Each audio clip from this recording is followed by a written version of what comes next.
الحمد لله نحمده ونستعينه ونستغفره ونؤمن به ونتوكل عليه ونعوذ بالله من شرور أنفسنا ومن سيئات أعمالنا من يهده الله فلا مضل له ومن يضلل فلا هادي له ونشهد أن لا إله إلا الله وحده لا شريك له ونشهد أن سيدنا وحبيبنا ومولانا محمد عبده ورسوله الذي أرسله بالحق بشيرا ونظيرا وداعيا إلى الله بإذنه وسراجا وقمرا منيرا فقد قال الله تعالى في كلامه المجيد وفرقانه الحميد أعوذ بالله من الشيطان الرجيم بسم الله الرحمن الرحيم إن الله وملائكته يصلون على النبي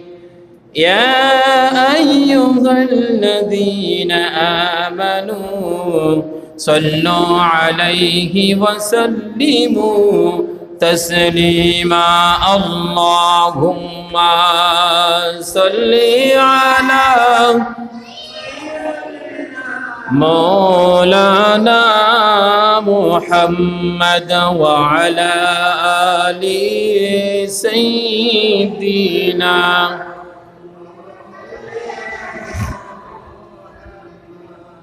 هو الحبيب الذي ترجى شفاعته لكل حول من الأحوال مقتحم اللهم صل على سيدنا مولانا محمد وعلى آل سيدنا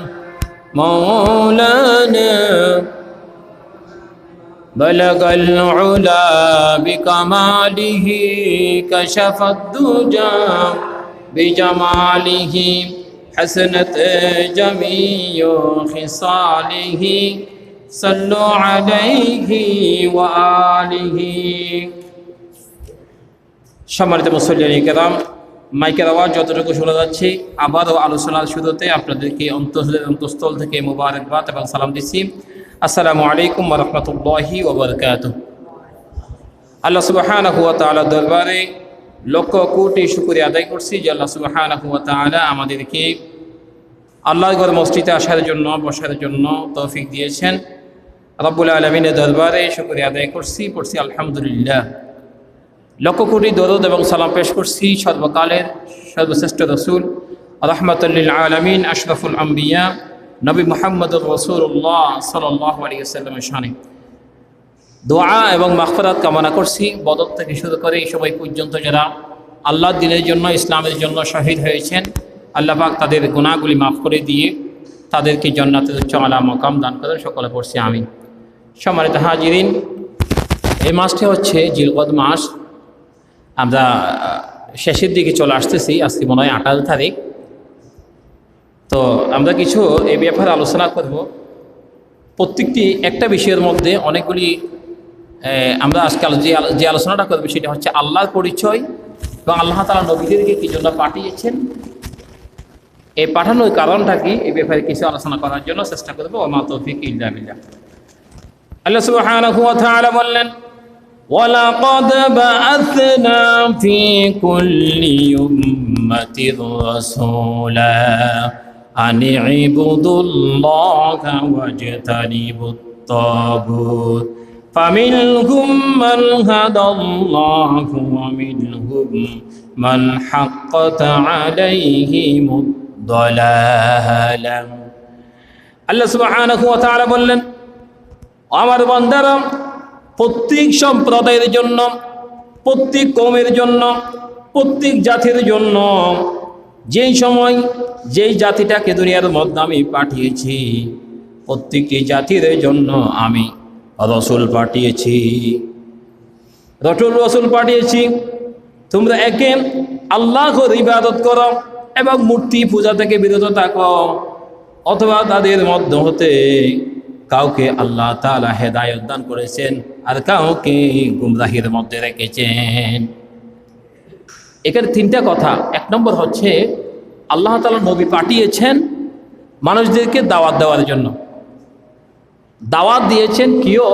হেদায়েত লাভ করেছে আর কেউ হেদায়েত লাভ করে নাই, কেউ গুমরাহির মধ্যে দেখেছে। তো দাওয়াতটা দিয়েছেন কেন, রসুলকে পাঠালেন কেন? মানুষ যাতে শিরিক না করে গুনাহের থেকে বেঁচে থাকার জন্য আল্লাহ তাআলা প্রত্যেকটি যুগে যুগে নবী এবং রসুলকে পাঠিয়েছেন, শুধুমাত্র আমাদেরকে আমাদের পথটা সহজ এবং সরল পথে যাতে আমরা চলতে পারি, আল্লাহ চিনতে পারি, আল্লাহর পথ থেকে যাতে আমরা অন্য কোনো পথ অবলম্বন না করি, সেই জন্য আল্লাহ তাআলা আমাদের জন্য নবী এবং রসুল পাঠিয়েছেন। তো যারা নাফরমানি করেছে তারা নাফরমানি করতেছে, যারা গুনাহ করে তারা গুনাহ করতেছে, কিন্তু যারা হেদায়েত পাবে আল্লাহ তাআলা তাদেরকে হেদায়েত দিয়েছে। তা আল্লাহ তাআলা পরিচয়